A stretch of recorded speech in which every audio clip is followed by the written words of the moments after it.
नमो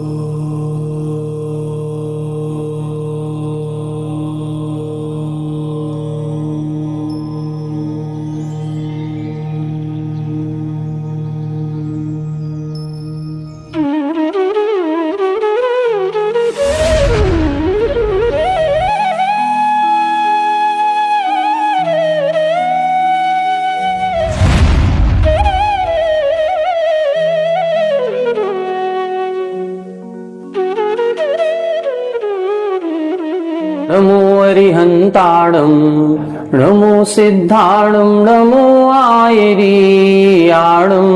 नमो वज्झायाणं नमो लोये सौसाहूणं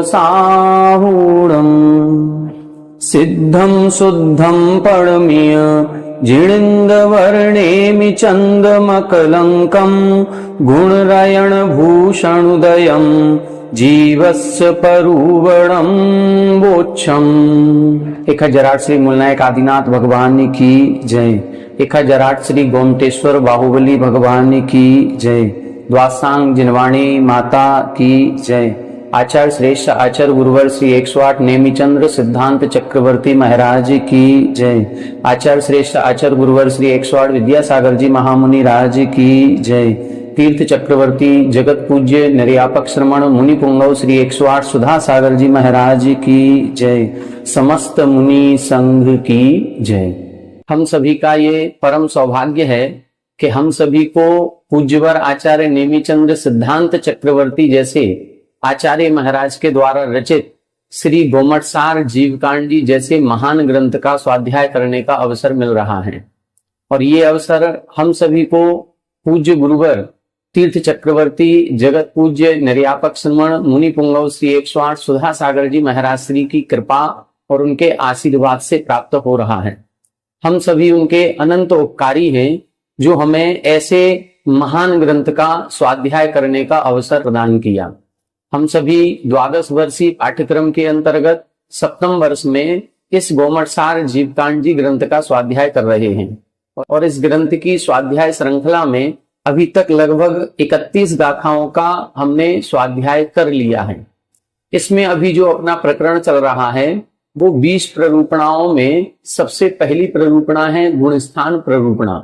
उस गुणस्थान प्ररूपणा का वर्णन चल रहा है और उस गुणस्थान प्ररूपणा में हमने प्रारंभ के 5 गुणस्थानों को समझ लिया है।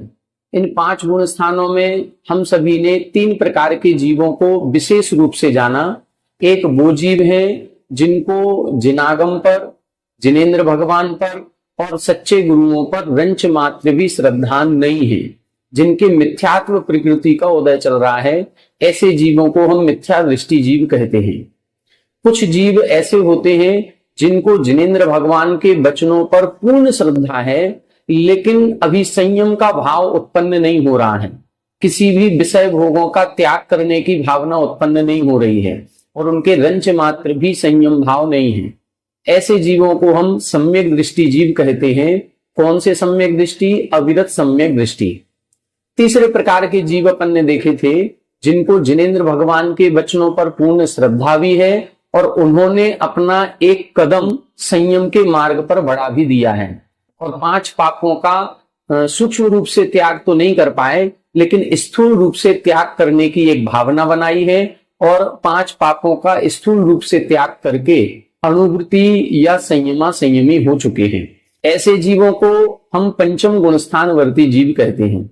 ऐसे 3 जीव अपन ने मुख्य रूप से देखे, मिथ्या दृष्टि जीव, सम्यक दृष्टि जीव और संयमी। आज अपन अब इन 3 से हट करके जो चौथे प्रकार के जीव होते हैं, जो उत्कृष्ट आचरण का पालन करने वाले होते हैं, ऐसे मुनिराज महाव्रतियों पर चर्चा करेंगे। उनका गुणस्थान कौन सा होता है और उस गुणस्थान की क्या क्या विशेषताएं होती हैं, अब इसकी चर्चा यहां से प्रारंभ होती है। 6वें गुणस्थान का नाम है प्रमत्त विरत। हमने आपको बताया था, चौथे गुणस्थान की परिभाषा बताई थी, अविरत सम्यक्त्व। वहां हमने आदि दीपक और अंत्य दीपक की चर्चा की थी।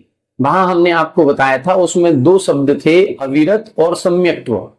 सम्यक्त्व पद आदि दीपक है, क्योंकि यहां से चौथे गुण स्थान से ऊपर जितने भी जीव हैं वो सम्यक्त्व से सहित ही होंगे। और अविरत शब्द जो था वो अंत्य दीपक था। अंत्य दीपक का मतलब असंयम भाव यहीं तक होता है, चौथे गुण स्थान तक, इसके ऊपर नहीं होता। अब जो छठवें गुण स्थान का नाम है, इसका नाम है प्रमत्त विरत। यहां पर भी दो शब्द हमको देखने को मिलेंगे, एक प्रमत्त और एक विरत। यहां पर भी उसी प्रकार से व्यवस्था लगाई जाएगी। विरत शब्द आदि दीपक है, क्योंकि यहां से अब प्रारंभ हो रहा है वृत्ति जीव का। जो पूर्ण संयमी है, जो महावृत्ति है, वो यहां से प्रारंभ होगा और इसके ऊपर के सभी गुण स्थानों में वृत्ति मुनिराज ही पाए जाएंगे। अथवा यूं कहें कि आगे के जितने भी गुण स्थान बनते हैं वो मुनिराजों के ही बनते हैं। दूसरा प्रमत्त शब्द जो दिया है ये अंत्य दीपक है, मतलब प्रमाद सहित अवस्था जो बनेगी वो यहीं तक बनेगी, छठवें गुण स्थान तक। इसके ऊपर फिर प्रमाद सहित अवस्था नहीं होती। इसके ऊपर जितने जीव होंगे वो अप्रमत्त ही कहलाते हैं, प्रमाद रहित कहलाते हैं। अब यहां अपन को देखना है कि प्रमाद अवस्था बन रही है तो ये किस कारण से बन रही है, और व्रत शब्द जो लगाया गया है, वृत्ति हम बने हैं, ये किस कारण से है। हमने आपको बताया ये सारे गुण स्थान अपन जो पढ़ रहे हैं इसमें कहीं ना कहीं मोहिनी कर्म के उदय, उपसम, क्षय और क्षय उपसम कारण होता है। प्रथम गुण स्थान में हमने मिथ्यात्व प्रकृति का उदय लगाया था। दूसरा गुण स्थान अनंतानुबंधी कसाय के उदय में होता है। तीसरे गुण स्थान में सम्यक मिथ्यात्व प्रकृति के उदय की प्रमुखता है। चौथे गुण स्थान में दर्शन मोह की 3 और अनंतानुबंधी की 4, इन 7 प्रकृतियों के उपसम, क्षय और क्षय उपसम की प्रधानता होती है।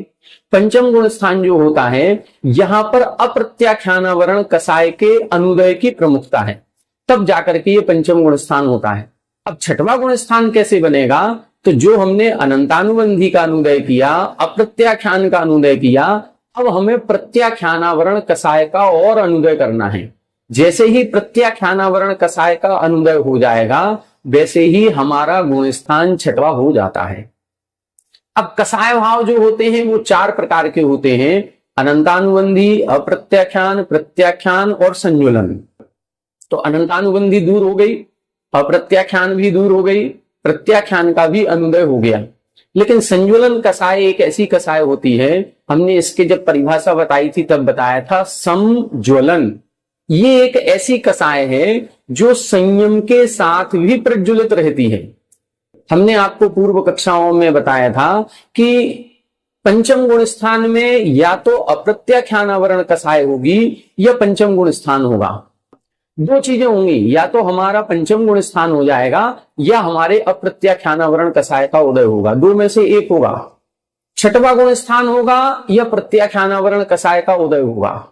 यदि प्रत्याख्यानावरण कसाय का उदय है तो छठवा गुण स्थान नहीं होगा, छठवा गुण स्थान है तो प्रत्याख्यानावरण कसाय का उदय नहीं होगा, 2 में से एक होगा। संज्वलन कसाय और संयम के साथ ऐसा नहीं है। संज्वलन कसाय संयम के साथ प्रज्वलित होती है, इसका मतलब है संज्वलन कसाय भी बनी रहती है और हमारे व्रत संयम की अवस्था भी बनी रहती है। ये जो संज्वलन कसाय है ये व्रत चारित्र का घात नहीं करती, ये संयम का घात नहीं करती, ये संयम के साथ बनी रहती है। ये फिर कसाय है तो किसका घात करती होगी, कसाय है तो कहीं ना कहीं आत्मा के स्वभाव को तो ढक रही होगी। तो ये जब अपन चारित्र के भेद पढ़ेंगे तो उन चारित्र के भेदों में 5 प्रकार का चारित्र कहा जाता है, सामायिक, छेदोपस्थापना, परिहार विशुद्धि, सूक्ष्म सांप्राय और यथाख्यात। तो ये जो संजुलन कसाय है ये यथाख्यात चारित्र का घात करती है। वो यथाख्यात चारित्र 11वें और 12वें गुण स्थान में प्रकट होता है जब कसाय रहित अवस्था होती है। यहां हम संयम को ग्रहण कर सकते हैं संजुलन कसाय के उदय रहते हुए भी। लेकिन ये जो संजुलन कसाय है ये संजुलन कसाय देखें अब 6वें गुण स्थान में भी उदय में है, 7वें में भी उदय में है, 8वें, 9वें, 10वें में भी उदय में है। तो फिर क्या इधर एक से परिणाम होते होंगे? नहीं। संजुलन कसाय की तीव्रता और मंदता, बस इसको अपन को समझना है। जब संजुलन कसाय 6वां गुण स्थान होता है तो ये संजुलन कसाय का तीव्र उदय होता है। संजुलन कसाय के तीव्र उदय में 6वां गुण स्थान है उसी संजुलन कसाय का जब मंद उदय हो जाता है तो सप्तम गुण स्थान हो जाता है, और मंद हो जाएगा तो अष्टम गुण स्थान हो जाएगा, और मंद होगा तो नवम गुण स्थान हो जाएगा। और संजुलन कसाय में से क्रोध मान माया का अनुदय हो गया, मात्र एक संजुलन लोभ कसाय उदय में है, वो भी लंच मात्र उदय में है।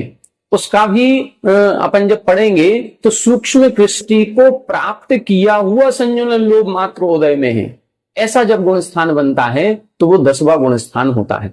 तो संजुलन कसाय भी जो 6वें गुण स्थान से 10वें गुण स्थान तक उदय में आ रही है, उसके भी कई रूप बनेंगे।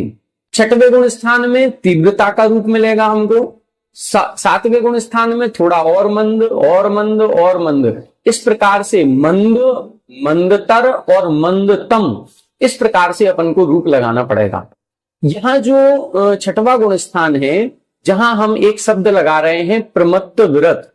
देखो, व्रत अवस्था जो उत्पन्न हुई है ये तो प्रत्याख्यानावरण कसाय के अनुदय से उत्पन्न हुई है, लेकिन जो प्रमाद सहित अवस्था बन रही है, ये प्रमाद सहित अवस्था संजुलन कसाय के तीव्र उदय के कारण से बन रही। संजुलन कसाय जब तीव्र उदय होता है तो प्रमाद सहित अवस्था बनती है। ये प्रमाद क्या कहलाता है? प्रमाद कुछ नहीं है, प्रमाद का मतलब है एक आलस्य का भाव, अपने व्रतों के प्रति सावधान नहीं होना, अपने व्रतों के प्रति पूर्ण बहुमान नहीं होना, व्रतों के प्रति आदर सम्मान का भाव घट जाता है। जब संजुलन का तीव्र उदय आता है तो हमें शरीर के प्रति राग भाव उत्पन्न हो जाएगा, हम व्रतों के प्रति पूर्ण सावधानी नहीं बरत पाएंगे, बस इतना सा भाव इसमें उत्पन्न होता है। ये जो प्रमाद है, ये प्रमाद दोनों प्रकार का होता है। अपन इसी में आगे गाथाओं में पढ़ेंगे, व्यक्त रूप भी होता है, अव्यक्त रूप भी होता है। व्यक्त का मतलब है कई बार वो प्रमाद हम सभी को देखने में आ जाए। मतलब मान लो कि किसी मुनिराज को सामायिक करने का समय हो रहा था, लेकिन फिर भी वो बातों में इतना संलग्न है या किसी और काम में इतने उलझे हैं कि सामायिक का काम थोड़ा सा डिले हो गया।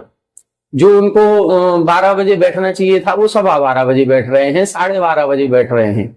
ठीक है, सामायिक का उल्लंघन नहीं किया, सामायिक के मूल गुण का त्याग नहीं किया, ना सामायिक का ऐसा नहीं है कि सामायिक की ही नहीं, सामायिक तो की है, लेकिन जो उत्कृष्ट काल होना चाहिए 2.25 घंटे की होनी चाहिए वो 2 घंटे की, या 2 घंटे की होनी चाहिए वो 1.5 घंटे की, या 1.5 घंटे की होनी चाहिए आज 1 ही घंटे की। ये क्या है? ये कई बार अपन को देखने में ऐसा आ जाता है। तो ये तो हो गया व्यक्त प्रमाद। कुछ प्रमाद ऐसा होता है जो अव्यक्त रूप में होता है। अव्यक्त रूप में कैसे? अव्यक्त रूप का मतलब है कि संजुलन का कब तीव्र उदय हो रहा है, कब मंद उदय हो रहा है, ये हमारे आपके देखने में नहीं आया। ये कहा जाता है कि 6वां और 7वां गुण स्थान जो होता है, इसमें मुनिराज झूलते रहते हैं। जैसे एक झूला होता है, और सावन का महीना चल ही रहा है, सावन के महीने में झूलों का ही मौसम होता है। पेड़ों की डालियों पर पहले युवतियां और झूले झूलती थी, आज भी घरों में झूले झूले जाते हैं। तो हम सभी झूलों से परिचित हैं। झूले पर जब बैठते हैं तो एक बार झूला इस तरफ जाता है तो इस तरफ की ऊंचाई तक पहुंचेगा, फिर ऊंचाई पर पहुंचने के बाद फिर नीचे की ओर आएगा, और नीचे आने के बाद यहां नहीं ठहरेगा, फिर इस तरफ ऊपर जाएगा, फिर यहां से फिर पुनः नीचे आकर के फिर इस तरफ ऊपर जाएगा। तो इसी तरह से ये कहा गया है कि मुनिराजों का भी 6वां और 7वां गुण स्थान होता रहता है। पहले ऊपर की तरफ गए हैं तो ये 7वां गुण स्थान, देखो 6वां से 7वां ऊपर की तरफ होगा, लेकिन क्या ऊपर की तरफ गए हैं तो ये संजुलन का मंद उदय हुआ है तो ऊपर की तरफ गए, लेकिन क्या अब यहीं बने रहेंगे? नहीं, उस सप्तम गुण स्थान में बहुत देर नहीं टिक सकती। हम यहां से झूले में बैठ करके ऊपर की तरफ जाएंगे तो ऐसा नहीं है कि अब हम ऊपर स्थिर हो जाए, नहीं, वो नीचे आएगा ही आएगा। अब सप्तम गुण स्थान वाला फिर नीचे आएगा। अब जो नीचे आया है तो ये कहलाएगा 6वां गुण स्थान। ये संजुलन की तीव्रता के कारण से आया। संजुलन की तीव्रता हुई तो वो ऊपर से नीचे की ओर आया, नीचे आते ही अब फिर संजुलन का मंद भाव हो गया तो इधर ऊपर चला गया, फिर संजुलन का तीव्र आया तो फिर नीचे आ गया, फिर संजुलन का मंद हो गया तो फिर ऊपर चला गया।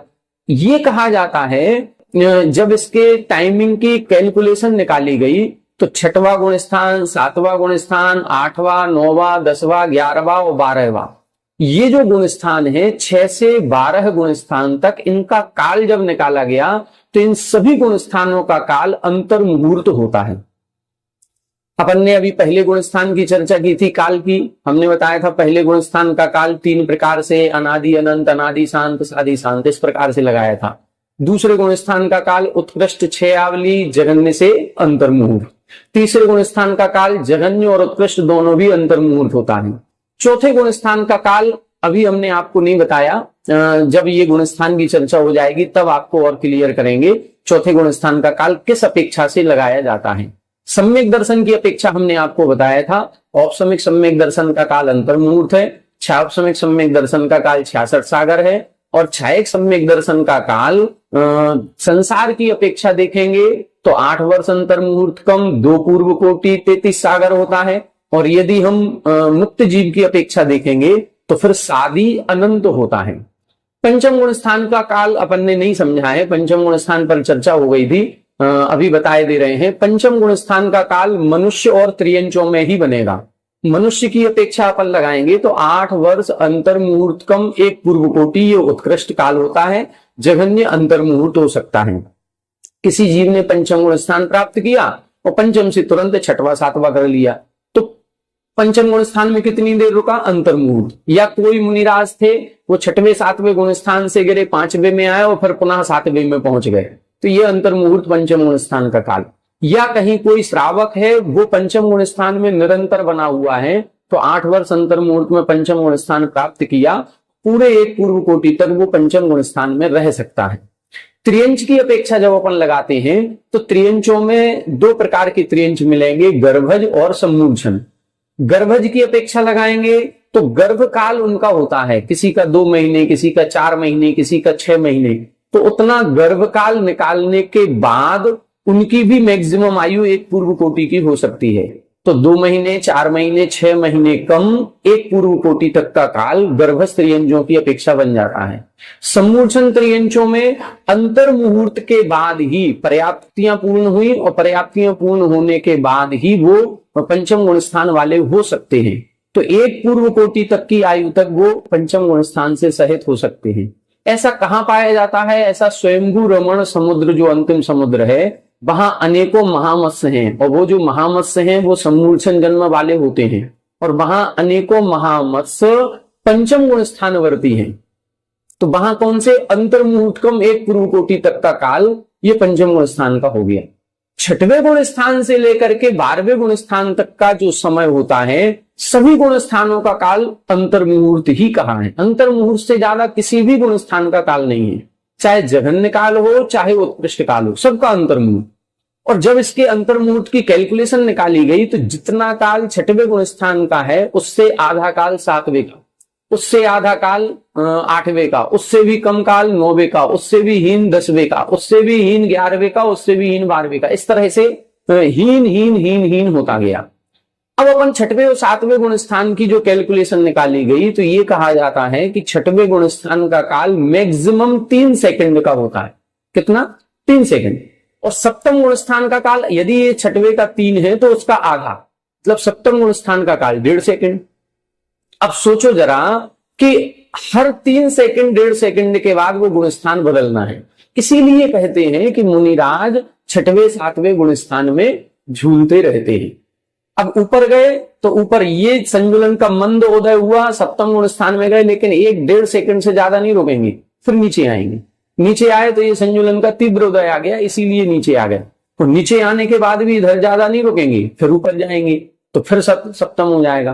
तो 6वां 7वां 6वां 7वां ये जो चल रहा है, अब इसको हम चाहें कि हम इसको देख लें कि इनके जो व्रतों का पालन कर रहे हैं, इस व्रतों के पालन में क्या कमी हो गई, नहीं पकड़ पाएंगे। मान लो कोई एक मुनिराज हैं और 1 घंटे तक सामायिक में ध्यान में बैठे हैं, तो उस ध्यान की अवस्था में उसमें भी तो 1 घंटे तक 6वां 7वां 6वां 7वां 6वां 7वां चल रहा होगा। अब उसमें कंटिन्यू 7वां भी नहीं हो सकता कि 1 घंटे तक 7वां गुण स्थान है, और हम ये भी नहीं कह सकते कि कंटिन्यू 6वें गुण स्थान में है। अब वहां पर यदि आत्म ध्यान में लीन है, सामायिक कर रहे हैं, किसी भी वस्तु का, संसार आदि का चिंतन कर रहे हैं, तो उस चिंतन करते समय ऐसी कौन सी स्थिति बन रही है जिसमें उनकी प्रमाद सहित अवस्था बनने लगी, हम नहीं पकड़ पाएंगे। केवल ये कहा जाएगा कि उधर संजुलन का कहीं ना कहीं तीव्र उदय आया है, इसीलिए गुण स्थान नीचे गिरा है। तो प्रमाद जो होगा वो दो प्रकार का है, व्यक्त भी और अव्यक्त भी।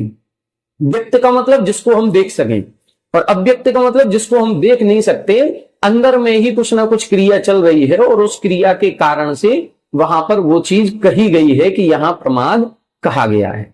अब व्यक्त प्रमाद कैसा होता है, छठवां सातवां गुण स्थान। जैसे मान लो आपको एक उदाहरण दें कि मान लो कोई मुनिराज है, मुनिराज ने चलने के लिए पैर ऊपर उठाया, पैर ऊपर उठाया, जहां जहां पर प्रवृत्ति होगी वो प्रवृत्ति की अवस्था प्रमाद सहित कही जाएगी, लेकिन जहां निर्वृत्ति होगी वहां पर अप्रमत्त अवस्था कही जाएगी। अब निर्वृत्ति का मतलब पैर उठाया, ये प्रवृत्ति है, छठवां गुण स्थान, लेकिन पैर जहां रखना था उस जमीन का शोधन कर रहे हैं ईरिया समिति से, कहीं कोई जीव तो नहीं है, बस ये जो देखना हुआ ये अपने व्रतों के प्रति सावधानी है कि हमारे व्रतों में दोष ना लग जाए, बस ये जो सावधानी आई ये सप्तम गुण स्थान हो गए। ये संयोजन का मंद उदय हुआ, मंद उदय होगा तो ही अपने व्रतों के प्रति पूर्ण जागरूकता बनेगी। और यदि छठवां गुण स्थान होगा तो कहीं ना कहीं शरीर के प्रति या हमारे व्रतों के प्रति असावधानी होगी, प्रवृत्ति परक कोई क्रिया होगी, हम अपनी आत्मा के ध्यान में नहीं होंगे, उसको हम बोलते हैं छठवां गुण स्थान। कई बार ऐसा कहा जाता, महाराजों के मुख्य उदाहरण से सुना है कि जैसे मुनिराज हैं आहारचर्या कर रहे हैं, आहारचर्या करते समय जैसे ही अंजुलि आगे बढ़ाई ग्रास लेने के लिए, ये छठवां गुण स्थान, और उसका शोधन करने लगे, ये सातवां गुण स्थान। अब कितने जल्दी बदल रहा है, ये गुण स्थान इसी प्रकार से बदलते हैं। अंजुलि का आगे बढ़ाना, इसका मतलब है उस ग्रास को ग्रहण करने की इच्छा हो रही है, ये विषय भोग को प्राप्त करने की इच्छा हो रही है, तो कहीं ना कहीं वो जो प्रवृत्ति हुई तो छठवां गुण स्थान हो गया। लेकिन वह हम जो ग्रास ले रहे हैं वो हमारे लेने योग्य है कि नहीं है, हम उसको ग्रहण करें कि नहीं करें, उसमें कहीं कोई अशुद्धि तो नहीं है, उस अशुद्धि का जो शोधन किया, बस वो शोधन करना उनके व्रतों के प्रति जागरूकता दिखा रहा है, बस इसी को बोलते हैं अप्रमत्त व्रत। तो ये छठवां सातवां गुण स्थान होता रहता है। सप्तम गुण स्थान के जब अपन आगे पढ़ेंगे तो सप्तम गुण स्थान के दो भेद किए जाते हैं, एक स्वस्थान और एक सातिशय। सातिशय वाला ऊपर की ओर ही बढ़ता है, जो सातिशय में प्रवेश कर जाता है वो फिर 8वें 9वें 10वें 11वें आदि गुण स्थानों में जाता है, और जो स्वस्थान में रहता है वो नीचे 6वें की ओर आता है। वर्तमान में हीन सहनन होने के कारण से सप्तम गुण स्थान का सातिशय वाला भाग में कोई भी मुनिराज प्रवेश नहीं कर पाते हैं, स्वस्थान में ही रहते हैं। मतलब अष्टम आदि गुण स्थानों में इस भाव में, इस पंचम काल में संभव नहीं है, क्योंकि सहनन की हीनता है, और सहनन की हीनता के कारण से हम उन प्रकृतियों का उपशम या क्षय करने में समर्थ नहीं है, इसीलिए ऊपर के गुण स्थान नहीं होते हैं। सप्तम गुण स्थान का स्वस्थान तक का भाग वर्तमान में संभव है। अब 6वें गुण स्थान को अपन थोड़ी सी जो भूमिका स्वरूप थे, जो हमें सामान्य से जानकारी आपको देनी थी, जो इन गाथाओं में भी आएगी, इसीलिए पहले बता दिया कि इससे एक क्लियर हो जाता है कि अब हमको क्या पढ़ना है, तो वो विषय का स्पष्टीकरण हो जाए, इसीलिए आपको पहले से थोड़ी सी जानकारी दे दी। अब इसी विषय को अपन गाथाओं में पढ़ेंगे तो और अच्छे से स्पष्ट हो जाएगा। आइए देखें गाथा नंबर 32। संजलनो कसाया संजलनो कसाया हृदयादो संजमो हवे जम्हा हृदयादो संजमो हवे जम्हा मल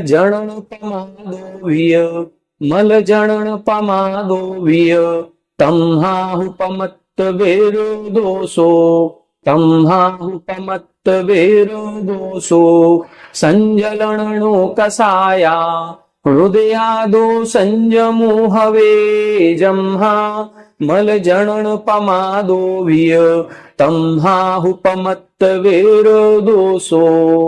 देखें इधर पमत्त विरद यानी प्रमत्त विरत की परिभाषा बता रहे हैं। प्रमत्त अवस्था क्यों है और विरत अवस्था क्यों है, ये दोनों भी विशेषताएं इधर बता रहे हैं।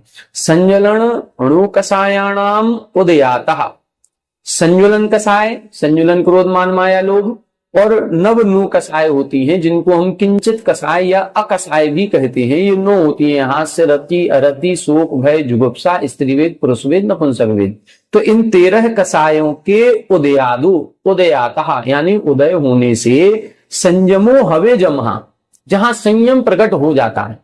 संयम प्रकट होने के मुख्य रूप से कारण क्या है? जो हमारी अभी तक 25 कसायों का उदय था, 25 कसायों में से मात्र 13 कसाय उदय में है, 12 का अनुदय हो गया।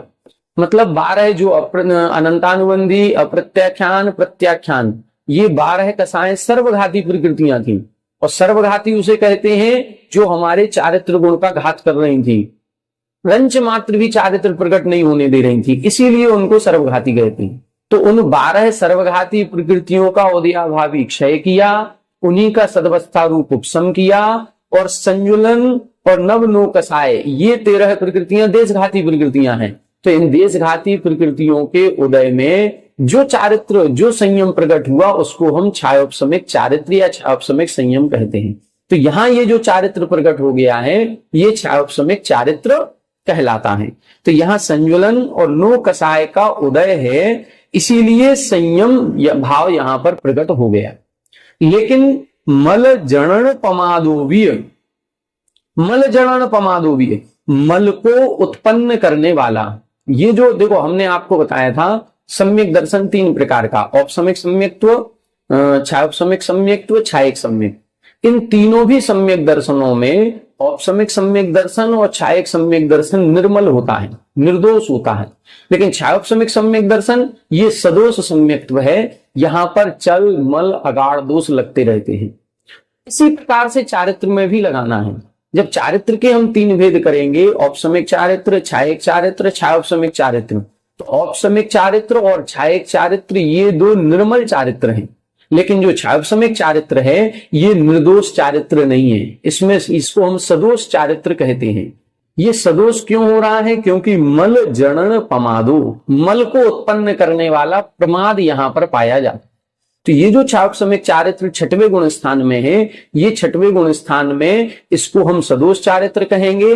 लेकिन यही जब 7वें गुण स्थान में जाएगा और मल को उत्पन्न करने वाला जो संजुलन का तीव्र उदय था, वो तीव्र उदय समाप्त होगा, तो यहां पर फिर यही चारित्र निर्दोष चारित्र के रूप में बदल जाएगा। तो यहां पर मल को उत्पन्न करने वाला जो संजुलन कसाय है, वो संजुलन कसाय के कारण से प्रमाद उत्पन्न हुआ है, वह प्रमाद ही यहां मल को उत्पन्न कर रहा है। इसीलिए इस चारित्र को हम सदोष चारित्र भी कहते हैं।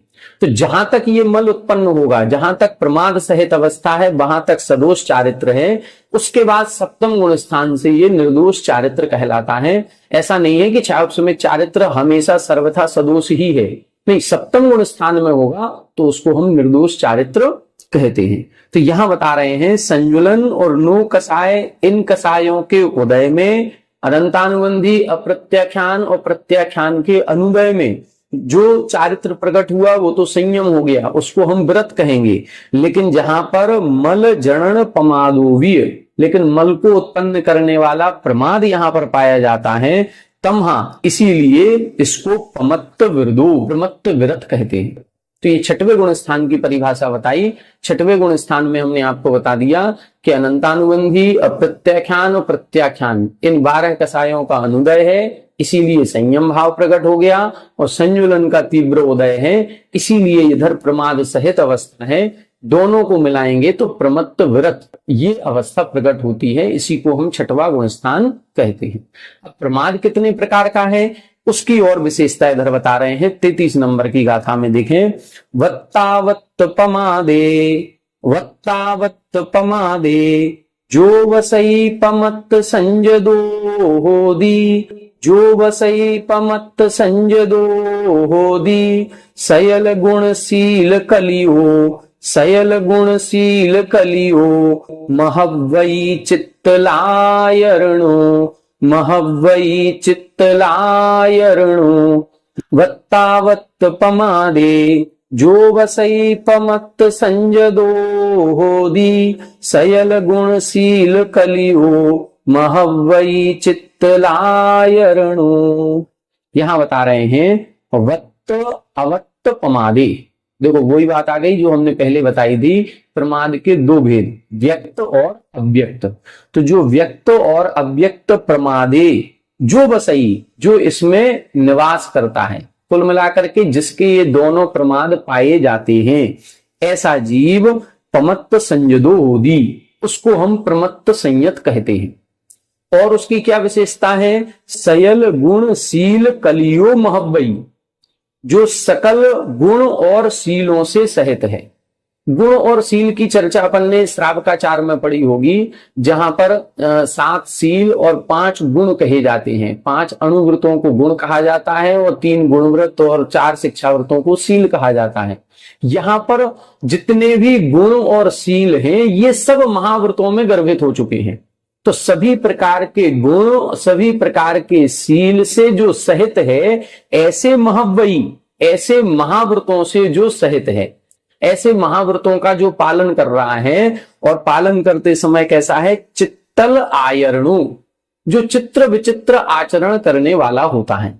चित्र विचित्र आचरण करने वाले का मतलब क्या है? यहां महावृत्ति तो हो गया, लेकिन महावृत्ति में भी कई रूप देखे जाएंगे।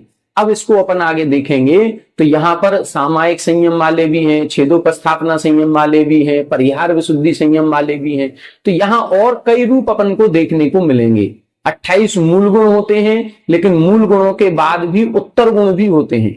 तो कोई मुनिराज किसी उत्तर गुण का पालन कर रहे हैं, कोई मुनिराज किसी उत्तर गुण का पालन कर रहे हैं।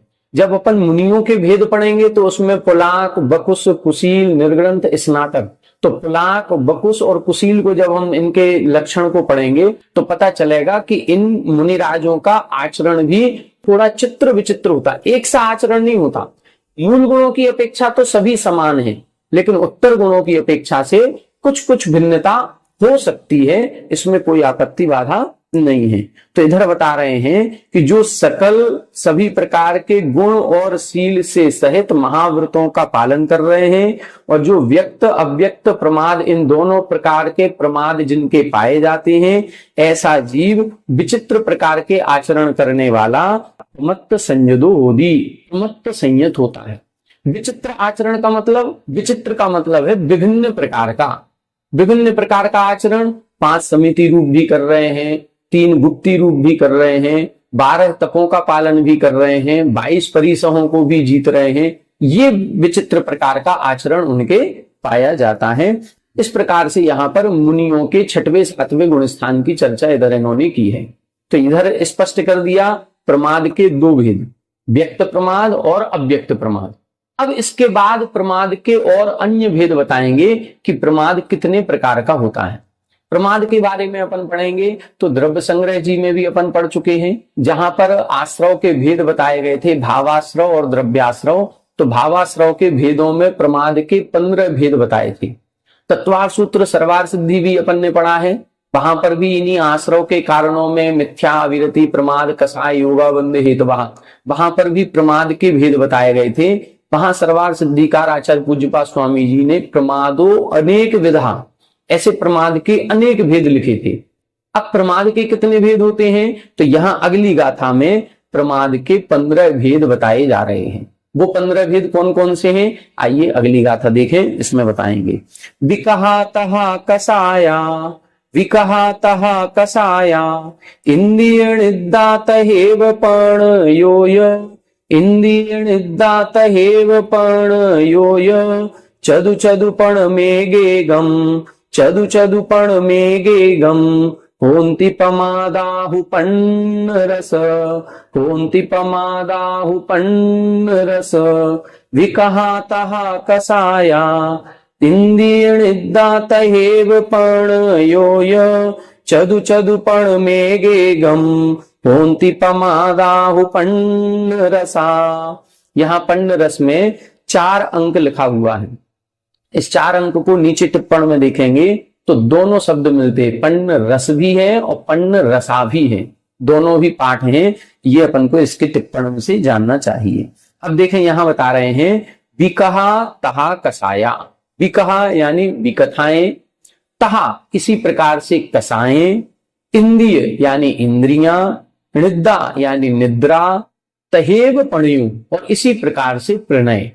ये प्रमाद के भेद किए गए। कौन कौन से? विकथाएं, कसाय, इंद्रियां, निद्रा और प्रणय। अब इनके भेद प्रभेद होते हैं तो नीचे लिखा चदु, फिर चदु, फिर पणम, फिर एग, एगम। तो चदु को क्रम से लगाएंगे। विकहा चदु यानी विकथाएं 4, कसाय 4, इंद्रियां 5, निद्रा 1 और प्रणय 1। प्रणय कहें या राग कहें या स्नेह का भाव कहें, ये एक ही चीज है। होंति पमादाहु पन्न रस। इस प्रकार से प्रमाद के पन्न यानी 5 और रसा का मतलब दशा, तो 5 और 10 15, तो पन्न रसा का मतलब हो गया 15। इस प्रकार से प्रमाद के 15 भेद होते हैं। 4 विकथाएं, 4 कसाएं, 5 इंद्रियां, 1 निद्रा और 1 स्नेह। 4 कथाएं, विकथाएं कौन कौन सी होती हैं? जो राग द्वेष को बढ़ाने वाली होती हैं, जो संयम का विनाश करने वाली होती हैं, उनको हम विकथा कहते हैं। ये 4 प्रकार की कथाएं होती हैं, स्त्री कथा, भोज कथा, चोर कथा और राज कथा। 4 प्रकार की कथाएं, क्रोध मान माया लोभ। 5 प्रकार की इंद्रियां, स्पर्शन रसना घ्राण चक्षु कर्ण और निद्रा और प्रणय स्नेह। ऐसे ये 15 भेद प्रमाद के कहे गए हैं। अब 5, 7, 10 गाथाएं यहां आएंगी, इनमें इसी प्रमादों का और विस्तार से कथन किया जाएगा, जिसको हम आगामी कक्षाओं में पढ़ेंगे। इन प्रमाद के 15 भेद भी किए गए हैं। इनके जब अपन और भंग बनाएंगे तो 80 भेद भी बनते हैं, और विस्तार जब इनका हम करते हैं तो 37,500 भेद इस प्रमाद के बन जाते हैं। तो अब 37,500 भेद बनेंगे तो कौन सा प्रमाद कब चल रहा है, इसको हम कुछ कह नहीं पाएंगे। इसीलिए लिखा है व्यक्त और अव्यक्त, दोनों प्रकार के प्रमाद होते हैं। इन प्रमादों पर विस्तार से चर्चा अपनी आएगी, जो आगामी 5-7 गाथाएं इसकी दी हुई हैं। थोड़ी सी टफ है, लेकिन फिर भी जितना हम समझ पाए हैं उतना आप सभी को समझाने का प्रयास करेंगे। आज की कक्षा में इतना ही। आगे की कक्षा में आगे के इस विषय को अपन पढ़ेंगे। आप सभी हमारे साथ बने रहें। सभी को जय जय।